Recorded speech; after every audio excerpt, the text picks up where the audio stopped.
Isabelle Bastos, bonjour. Bonjour. Vous êtes, vous êtes la fondatrice et la directrice de la Petite École Française. La Petite École Française a pour but d'apprendre le français ou de continuer à avoir un niveau en français pour ceux qui savent déjà la langue. Vous l'avez créée sur Cascais il y a déjà de nombreuses années. Pouvez-vous nous éclairer un petit peu sur votre parcours? Vous étiez enseignante en France. Comment on vous retrouve ici à Cascais? Ah, voilà. Alors oui, j'étais donc effectivement enseignante en France et j'ai tout laissé donc en France par amour pour me marier donc avec Antonio. Et donc j'ai toujours été passionnée par l'enseignement, avec toujours beaucoup d'idées et d'initiatives. Et donc en arrivant ici, je ne parlais pas du tout le portugais, pas un mot de portugais. Donc j'ai dû me mettre à commencer déjà par apprendre le portugais, faire reconnaître mon diplôme, pour ensuite sentir que je ressentais vraiment la nécessité de retravailler en tant qu'enseignante. Donc j'ai constaté que dans cette zone de Cascais, donc de la mine, il n'y avait pas d'établissement qui enseignait le français.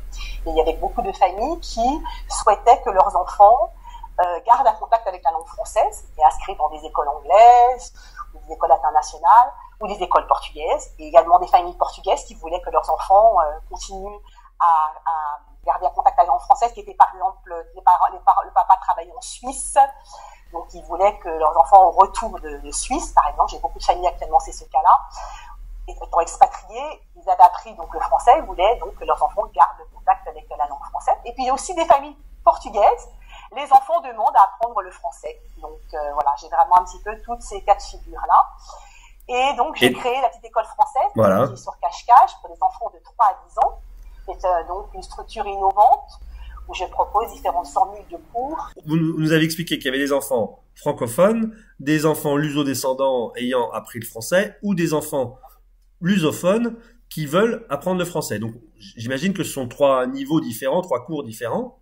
Tout à fait. Et qu'est-ce que vous leur proposez donc à ces enfants? Alors donc il y a trois types de cours. Donc d'abord pour ceux qui ne maîtrisent pas le français, qui ne parlent pas du tout, qui veulent améliorer leur français à l'oral, j'ai un cours de français langues étrangères, avec une méthode ludique. Alors tous mes cours sont vraiment très ludiques et divertissants. J'accorde une très grande importance à la créativité et également au jeu. Voilà, donc ce premier cours. Après, j'ai un deuxième cours pour les enfants qui parlent bien le français, qui sont francophones.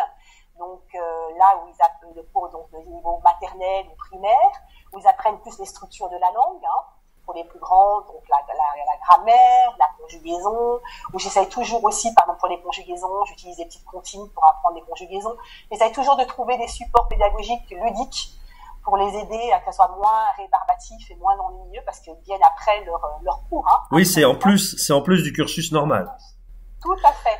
Donc déjà la salle de classe, si vous voulez, est une salle de classe atypique, c'est plus une salle de jeu avec beaucoup de matériel, qui est très accueillante avec plein de petits coins pour se cacher pour les plus petits, qui est très accueillante et pour moi, qui accorde une grande importance à l'accueil.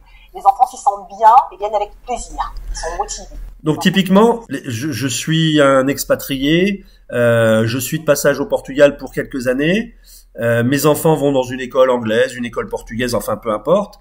Mais je sais qu'un jour je retournerai en France et qu'il faudra qu'ils se réadaptent au système français. Et vous servez un petit peu de trait d'union à ce moment-là. Tout à fait. C'est la grande préoccupation de certaines familles, effectivement, quand ils viennent s'installer ici, se dire je repartirai en France. Comment je vais faire pour que mon enfant ait un niveau suffisant de français? Parce que les mathématiques, ils apprennent dans leur école internationale, leur école portugaise.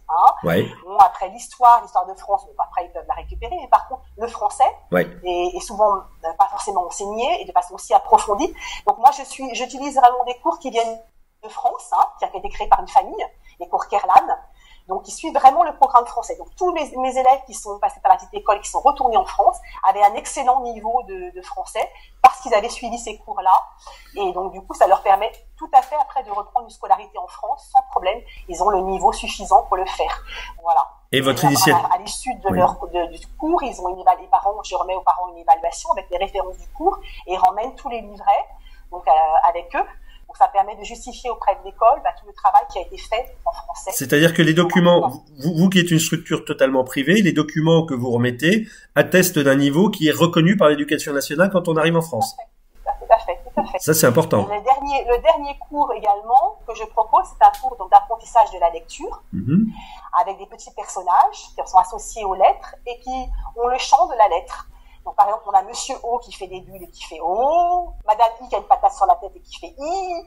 Donc, l'enfant manipule du matériel, finalement, ces petits personnages-là, il les associe pour faire des syllabes et lire des mots.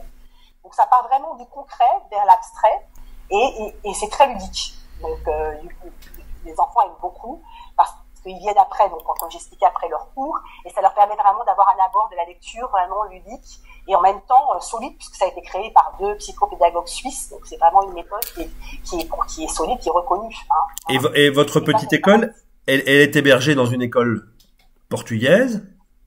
Tout à fait. Une école privée. J'ai fait un partenariat avec une école portugaise. Voilà. Je remercie la directrice Vanda qui m'a gentiment accueillie. Elle s'appelle L'Escolinha do Largo.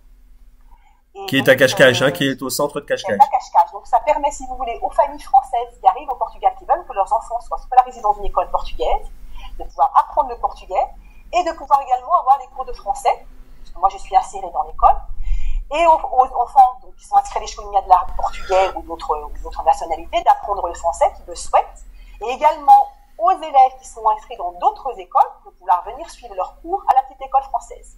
Voilà. Très bien. C'est un peu les deux cas de figure. Vous donnez des cours à domicile aussi, vous m'aviez dit, hein? Je donne des cours à domicile, tout à fait. Je ne vous ai pas parlé des cours à domicile exactement. Donc, j'ai un professeur qui donne des cours à domicile parce que j'ai eu beaucoup de demandes suite à cette situation de Covid, beaucoup de demandes de personnes qui préféraient donc un professeur vienne à domicile. Donc après, si vous voulez, il y a l'avantage des cours, c'est qu'il y a vraiment une formule flexible d'enseignement, hein, ce que j'ai un peu, pour résumer un petit peu, un enseignement de qualité, hein, où j'adapte vraiment, qui est adapté à chaque enfant. Chaque enfant progresse à son rythme. Hein. Même si c'est le même cours, chacun avance à son rythme, ils ont un petit peu un plan de cours et ils choisissent par quoi ils veulent commencer et l'ordre de ce qu'ils veulent faire. Donc ça permet qu'ils restent motivés, qu'ils apprennent plus facilement. Et un enseignement innovant, hein, et divertissant, c'est un peu les trois grandes lignes. Voilà, je sais pas après si nos auditeurs souhaitent un petit peu avoir une idée des prix. Ben pourquoi pas, bien sûr. Une échelle de prix. Oui. Pour des cours particuliers, donc entre 22 et 25 euros de l'heure. Oui. Et pour des cours en groupe, de 16 à 19 euros de l'heure. Après, sachant qu'il y a une réduction si les parents payent au trimestre de 5%, et pour les frères et sœurs de 10% sur la valeur des cours. Voilà un petit peu pour... Bah écoutez, de toute façon, on met le lien vers votre site pour que les gens puissent prendre contact avec vous et vous envoyer leurs enfants. Le contact est sur le site, tout à fait. Après, ils peuvent me contacter pour avoir plus de renseignements. Je suis à leur disposition avec grand plaisir. Merci beaucoup Isabelle Bastos. Merci donc à French Radio pour son interview. Merci beaucoup. Au revoir.